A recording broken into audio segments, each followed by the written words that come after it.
In this demo, we are going to discuss filtering out your internal traffic from your Google Analytics. We're going to look at IP address ranges through which you normally access the internet from an organization's offices. We're going to look at combining multiple IP addresses in a range into a singular regular expression, also sometimes called regex or regex. We're going to take that regular expression, and with it we are going to create the filter that will exclude our internal activity from our Google Analytics views. Let's say your company offices are represented by the building highlighted in yellow. When anyone from within that building is accessing your own website, the initial data will still be passed into Google Analytics for your website, but you can set up an exclude filter so that data does not make it into the final filtered views where you are actually accessing your reports. In many cases, when you access the internet from the offices of your company or organization, you are dynamically assigned one IP address within a range of often 15 or 18 IP addresses. Your network administrators should be able to tell you which IP address range or ranges your company is using. We're going to be able to use this IP address information to exclude our internal traffic from our Google Analytics reports, but we're not going to have to create 15 separate filters. If we go to regexip.com, we can quickly generate a single regular expression that will match any IP address within the range. We're going to copy this regular expression and take it over to the Google Analytics admin screen. Now we're going to take our regular expression and actually create an exclude filter in our view. One really important note before we get started: if you have only a single view in your property, do not create the filter to begin with in that one view. If you have only one view in your property, go ahead and create two new views. Create a test view and create a backup view. We'll call it raw. Do not touch.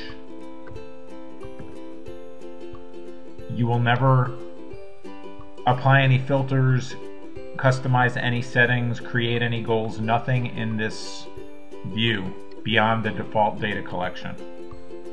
As a note, you will need edit rights to the property to create additional views, and you will need edit rights to the view to apply filters. So let's set up our filter. We're going to change from the raw unfiltered view to test. Go ahead and click filters, new filter, create new filter, filter name, exclude, internal IP addresses, filter type. Now notice under predefined filter there is an option for traffic from the IP addresses. We are not going to use this because this will not work for our regular expression IP address range. We're going to go with custom. We are going to keep this as an exclude filter, not an include filter. We do not want an include filter, we want an exclude filter. So we're not saying include this regular expression, include this IP address range in the filter. We're saying exclude these IP addresses from our filtered view. Select field. We're going to select IP address. We can use the read ahead. Filter pattern. We're going to put in the regular expression that we generated. Go ahead and save. And there we have our filter. How are we going to make sure that our exclude filter is working correctly? We are going to look at the real-time reports in our test view. Specifically, we are going to look at the real-time locations, traffic sources, and content reports.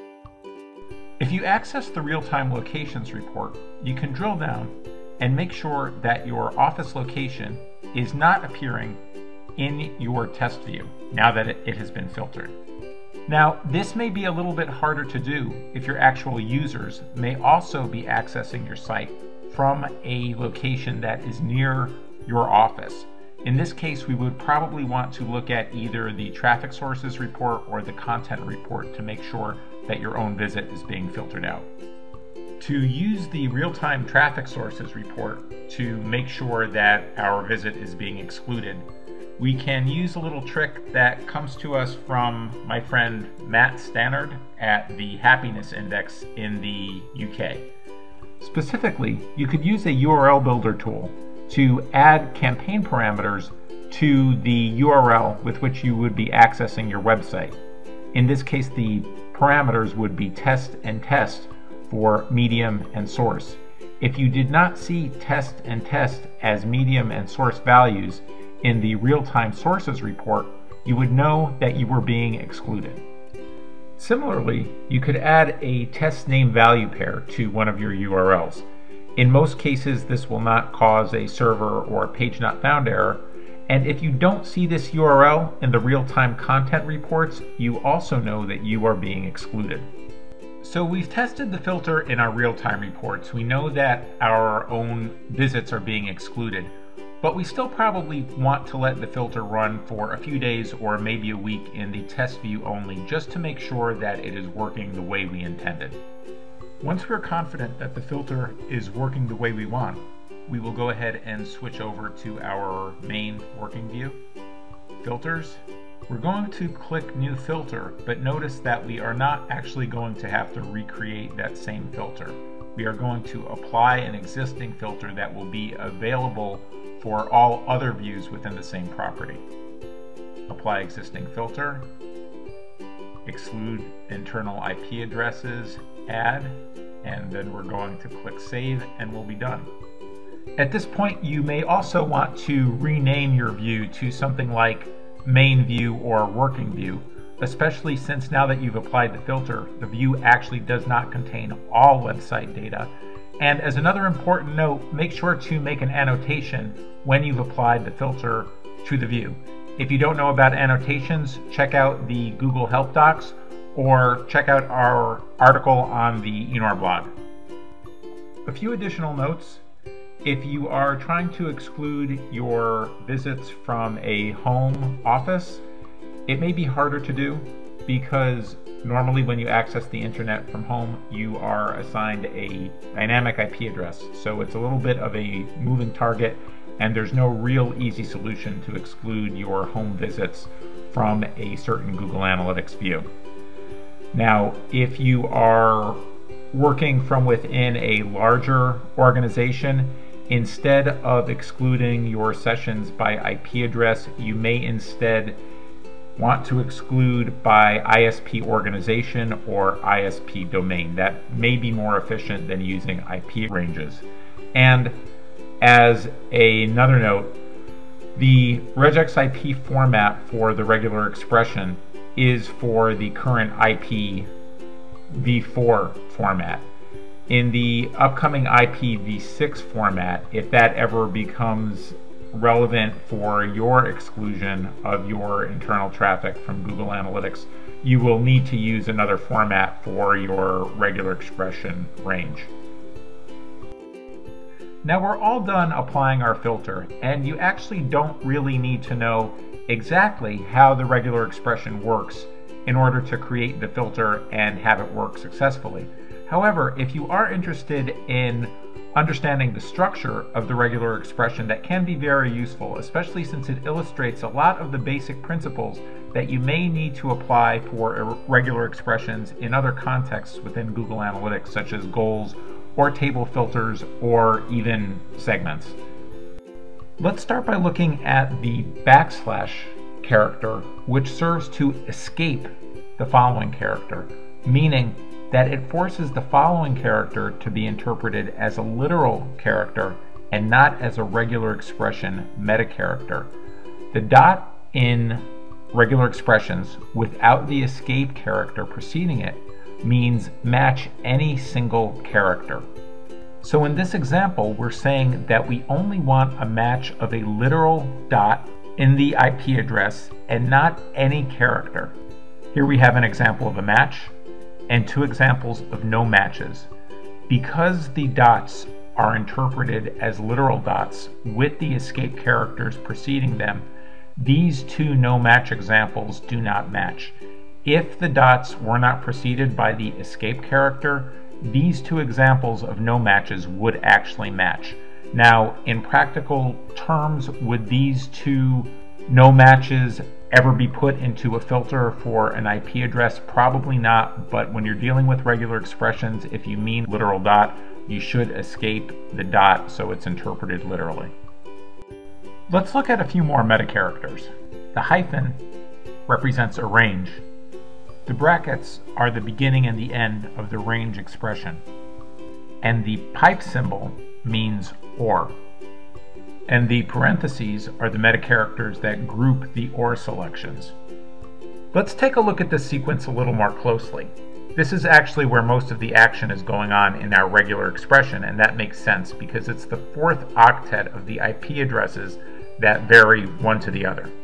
So simply put, this part of the regular expression is saying match 1 through 9, or 1 and 0, or 1 and 1, and so forth through 5.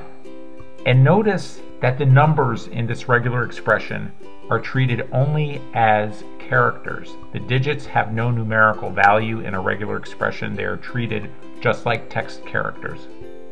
And our regular expression would not be complete without the beginning of string and end of string anchor meta characters. When you're starting with regular expressions, one thing that's a little strange is that the regular expression will actually try to find itself anywhere within the text string that you're comparing it against, unless you add the beginning of string and or the end of string anchor. Believe it or not, the two no match IP addresses that appear here would actually match the regular expression if we did not have the $end of string anchor. This is why it's important to include the beginning and end of string anchors in our regular expression, because without them, we would have too broad a match, and in this case that would mean excluding some traffic that we do not intend to exclude. To further demonstrate the importance of the beginning and end of string anchors, we're going to go to regex101.com, which is a great utility for testing your regular expressions and a great resource for learning more about regular expressions. Let's go ahead and copy the regular expression that we've been working with, paste it into regex 101, and let's test an IP address against this regular expression. 162.78.253.7. So we see that we have one match. Now, if we entered 76 as the last octet, we no longer get a match because we have the end of string anchor. Now, if we remove that end of string anchor, we see that we have a match. So you see how important it is to have the end of string anchor so that you don't get inadvertent matches. Same is true for the beginning of string anchor. If the first octet of your IP address range was 44, for example, you would not want to match IP addresses that started with 144 or 244. Thank you for watching. Make sure to visit the eNOR blog for additional resources, including a regex shortcut reference.